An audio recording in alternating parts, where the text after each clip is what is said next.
July 31తో ITR దాఖలు చేసేందుకు గడువు ముగిసింది. Over 7.20 crore in contact returns have been filed so far, which is a record high so far.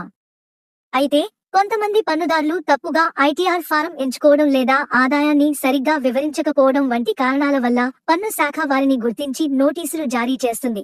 IT returns దాఖలు చేయకపోవడం, talks చెల్లించకపోవడం, ఆదాయం తెలియజేయకపోవడం వంటి సమస్యల కారణంగా నోటీసులు రావచ్చు. ఇలాంటి పరిస్థితుల్లో మీరు వేతన జీవులు అయితే కంపెనీ మీ తరపున ట్యాక్స్ తీసుకుని చెల్లిస్తే ఐటీఆర్ ఫైల్ చేయడం తప్పనిసరి. కొత్త పన్ను విధానంలో వార్షిక ఆదాయం రూ.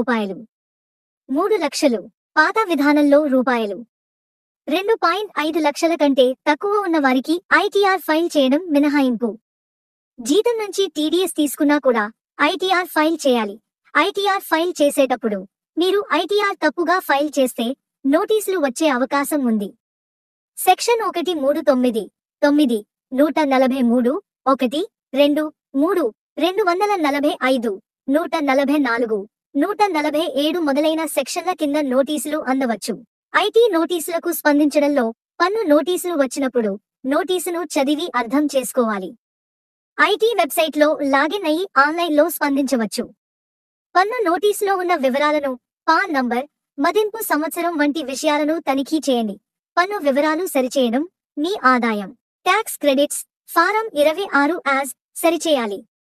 ఏదైనా వ్యత్యాసం ఉంటే సవరించిన ఐటీఆర్ ఫైల్ చేయాలి. పొరపాట్లు సరిచేయడం, ఆదాయ వివరాలు వాస్తవానికి సరిపోయేలా చూసుకోవాలి.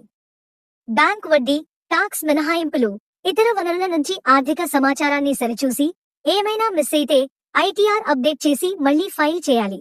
నోటీసుల ప్రకారం మీ పన్ను లెక్కింపులు, ఐటీఆర్ వివరాలు సరిగ్గా సమర్పించడం ముఖ్యం.